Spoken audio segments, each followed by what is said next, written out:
start. Give me a slate head height. Thank you. Action. Hi, I'm Janet Bridgers with Earth Alert. We're here today to interview Jerry Smith, former state senator Jerry Smith, to talk about the coastal legislation in the early 70s. Jerry, thanks for joining us. I'm glad to be here. Jerry, what was the path that led you into the California State Senate? I practiced law in San Jose, California, and then I was a city councilman and a mayor of the city of Saratoga. And then in 1974, there was a reapportionment and a Senate seat opened up that I ran for. There was an incumbent, Clark Bradley, who had been in there over 20 years, and I was able to win and go as a freshman, came in December of 74 to Sacramento. Mm-hmm. So you were not in the legislature before that? That's correct. Okay. So what was you said Saratoga, and you were, what party were you? Well, I'm a Democrat and was then, and but as you know, local government is nonpartisan. So the first time I ran as a partisan was in 74, the election of 74 for the state senate. Okay. And do you remember personally how you felt about the 1969 oil spill, and then what you saw as the political effect of the oil spill? I really think that that oil spill, hit it like a bombshell for all Californians of all parties. And if you need proof of it, any time they consider drilling again off the coast of California, there is immediate response, and they mention the spill of Santa Barbara.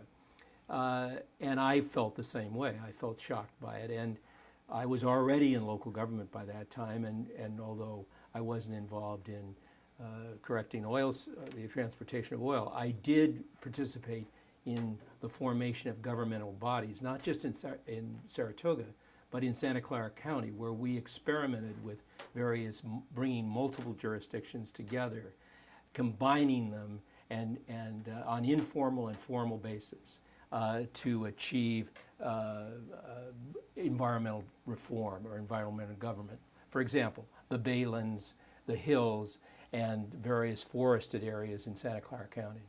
And we did work in that area before I came to Sacramento. In 1970, two California coastal protection bills emerged in the California Assembly. And one was authored by Alan Cerroti, and the other was authored by Pete Wilson. Do you remember what the primary difference was between No, them? I don't. I was not yet in the Senate or in the legislature. But there had been, as you know, a series of bills introduced even before that time. And then a Republican by the name of Grunsky from Santa Cruz County also introduced a bill, I think the next 2 years later. The problem was with almost all of that legislation was how to sort out the government of that. Would it be in the hands of the legislature, a new body, or turned back to local government? And the passage of the initiative and then the ultimate passage of the bill, the Coastal Bill or Act, evidences some of that, where you have local government involved initially, and then the plan being evolved, and then ultimately a commission that operates to administer that plan. And what was the attitude towards coastal protection kind of before and after the spill, and then how did that manifest politically within the drive to get coastal legislation passed? I think you have to start really with, when you talk in those terms, with it. I don't know if it's still true, but in those days, 85% of Californians lived within an hour's drive of the beach. And in many areas, there was no access. Zuma Beach or Malibu, where there's no parking available and no way to get to the water. And as you know, and is clear, from the mean high tide line 3 miles out into the ocean is public land. And so the people in California have a right to use that land. The question is how, in many areas, how do you get access and provide access in the future? So that was, if you had to bring it to a nutshell, that was really the issue that was discussed in all the papers, in political circles, and how the Californians felt, or how government felt at that time. I think they were kind of feeling their way about how they were cutting new ground with the Coastal Initiative, how they were going to solve the problem, so to speak, or how they were going to gain this access and preserve the coast. So, to the extent I can generalize, it was a muddle or confusing in the period prior to the act. But you said something about there was political capital in the oil spill. Could you repeat that in your own words? Right, and that's when you really look at it in political terms. To pass anything during those days, I think you did have the anger and the complete disgust almost about with Californians and their leaders about making sure what happened and making sure it didn't happen again. And I think that was like a bank account and of goodwill, so to speak, for an environmental protection act with regard to the coast, and you drew it down by the period between 1970 and 1976, when you were passing the initiative and you were then passing the act, because it took a great amount of lobbying on both sides were lobbying, and many of the efforts during that period probably couldn't be repeated or couldn't be repeated successfully today. In other words, it would be very difficult to pass another initiative, even reworked, and it would be also extremely difficult to get the coastal bill through the legislature in the atmosphere that exists today in government. So in the 1970 midterm elections, the Democrats won a substantial margin. Right. And this was the year after that. Earlier that year, they'd failed to get it through the legislature. Correct. But they took over the speakership and won. They took over the assembly, the substantial margin in the assembly, took over speakership, and also won the Senate by 1 seat. And there was something that confused me. They said that Alan Cerroti was the leader of the assembly, but that he was not the speaker.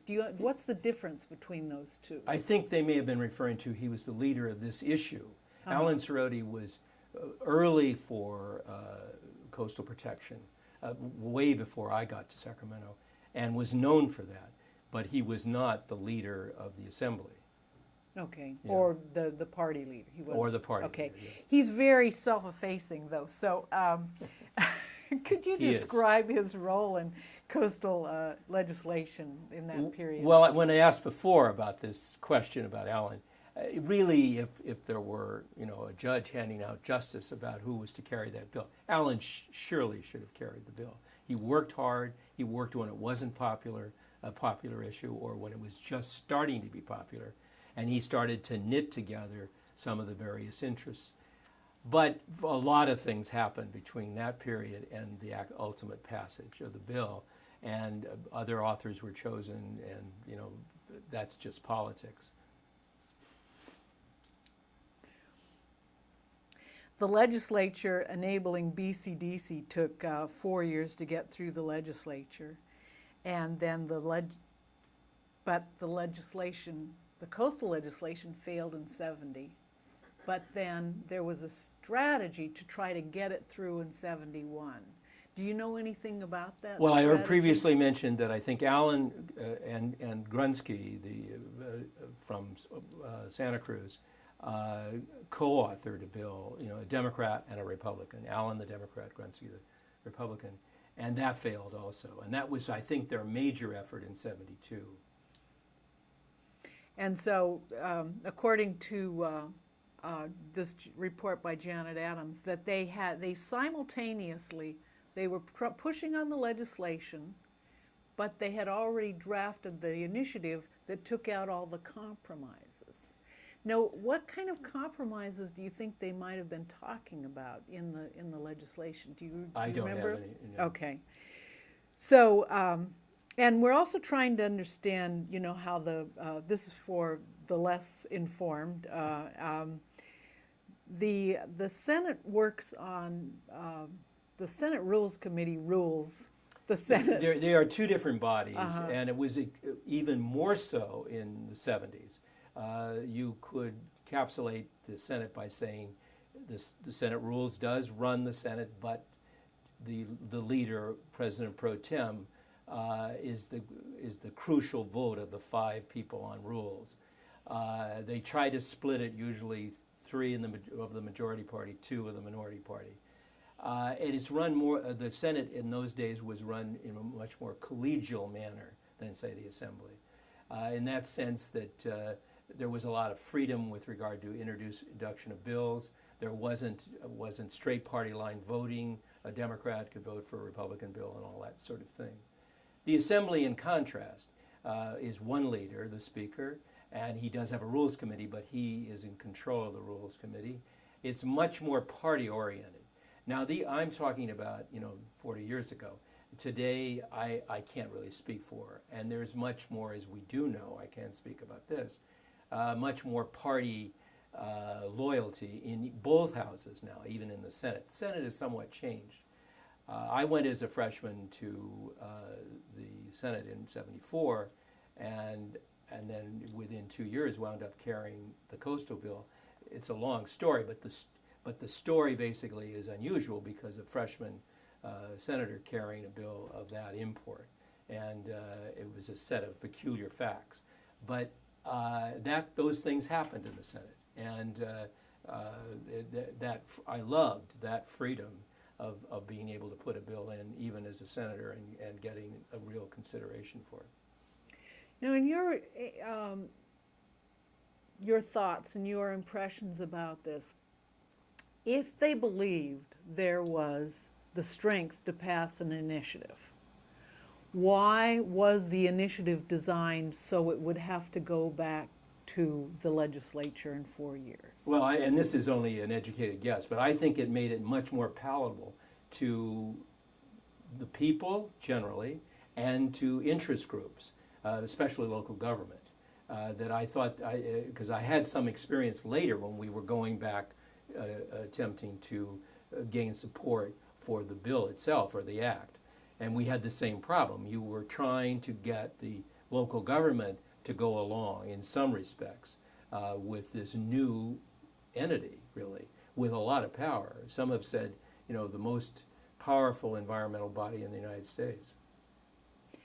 And there were a couple of things that were changed, major things that were changed in the process from the Prop 20 to the Coastal Act. Right. Now, one that I've talked previously with Peter about was the affordable housing component. Yes. Do you remember? Very what are your well, thoughts yes. about that? Now you're getting into periods that I really remember.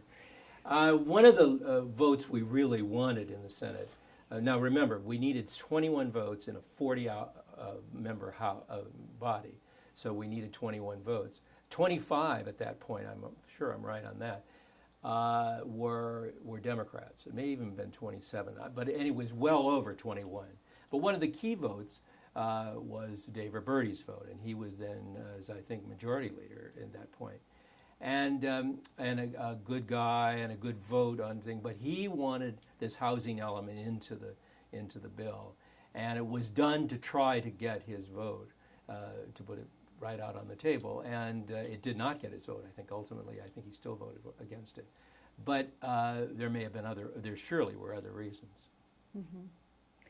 And then a second element that was very hard for us to understand was the transition from the regional commissions to the state commission. One state body, right? Yeah. Well, that was done.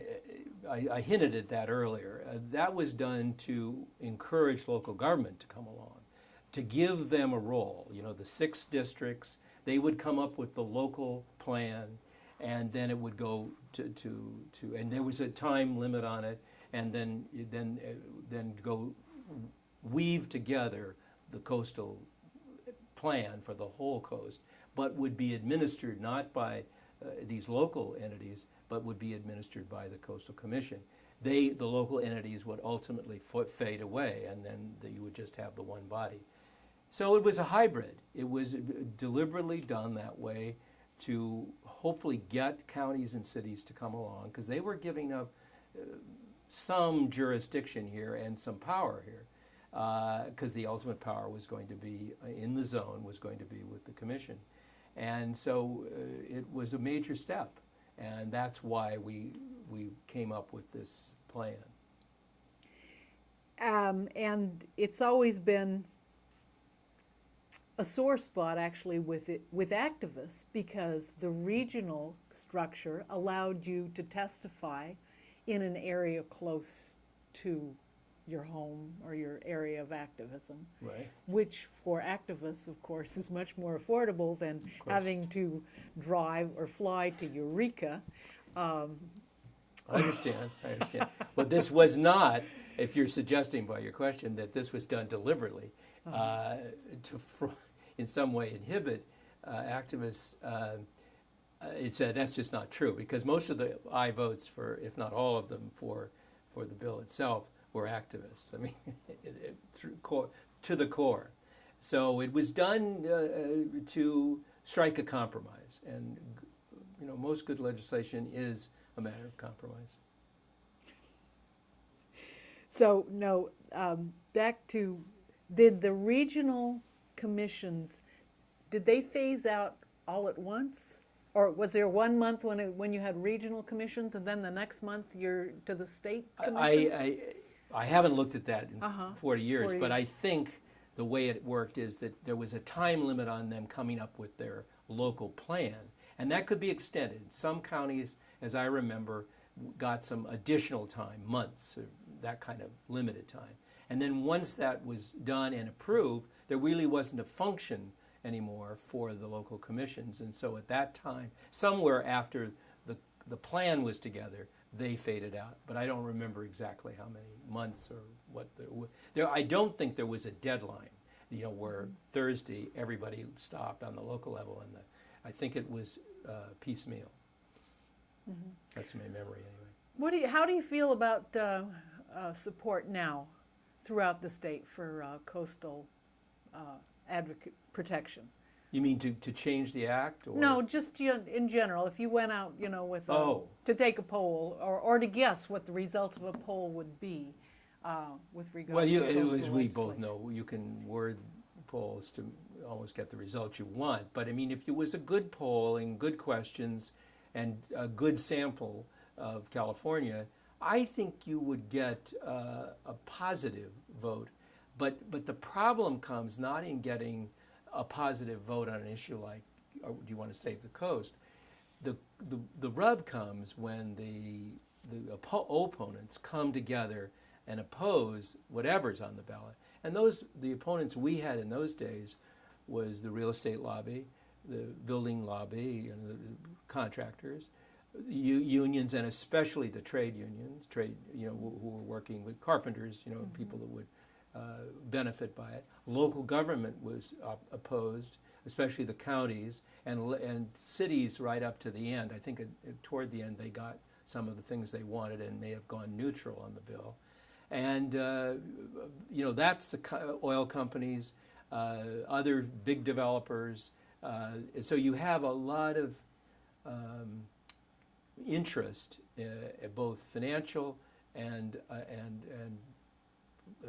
actual contacting the legislators in opposing any kind of changes or any kind of new act or that kind of thing. So I would say today you would get a positive vote in the polling, but you would have to deal with very powerful lobbies today, which are spending much more money today than they did years ago. Certainly is true. But there's more need than ever, really, for coastal access for ordinary people to be able to spend Absolutely. time recreationally and without spending a fortune, because they don't have it. Well, that's where I totally agree with you. And I, had 5 young children at one point in my life when I was in law school, and lived in San Jose. And there was a very inexpensive day vacation by just jumping in the car and going to Santa Cruz and spending it at a public beach. And that I think all Californians should have that opportunity. Mm-hmm. Do you see, I mean, we're at the point where there are problems in California that are huge. The population keeps growing, but revenues don't seem to be growing to help create infrastructure. And the thing that's coming down very quickly for the Coastal Commission and the whole state is the effect of sea level rise. Mm. Do you think elected officials are prepared for sea level rise? I don't know, and I have no authority to answer that question, but I don't know if many people are really seriously thinking about it, other than reading articles in the Los Angeles Times or the New York Times. Mm-hmm. There'll be. I remember Peter saying there are roads up near Eureka that they're sea level. It's Yeah. Highway 1 and it's sea level. Sure. They sent a report to the congressman in the area. He ignored it. Yeah. So it's going to be very Doesn't surprise me, interesting. yeah. Isn't it? Well, we're Americans are kind of, as long as we're sort of philosophizing, Americans are crisis oriented, and we've got to see a crisis, and then we'll act. You still got time? You've got 2 minutes left to close it. Okay. So you're a sculptor now. It's true. I did go for a time on the bench. I was on the Court of Appeal in San Francisco for 17 years, and then I'm a sculptor since in the last 17 years, and work in bronze and exclusively, and do everything from little tiny pieces to life-size public art. I've done some public art too. Santa Clara University and Bellarmine Prep in San Jose, and other places. And a little politics sneaks into it too. I have a couple that deal with the problem of the jornaleros, the day workers in the fields, and so a couple of my pieces involve that. And I enjoy it very much. It's not a hobby, it's really every day. In fact, I thought about, what today, I was taking a sculpting day to come up here. So that's how you feel when you love your work, yeah. Where did the sculpture come from? Well, I attended Jesuit schools, and then every time you had a free open period, they would give you another language to learn or a math course. So they didn't have very good art departments, and so I did it on my own. I always drew, and then went to Cal's Extension here, and then San Jose State, and then I just did it on my own after that. Jerry, thank you very much for Great to be spending here. a sculpting day Yes. with us instead. And viewers, thank you for spending your time with us as well.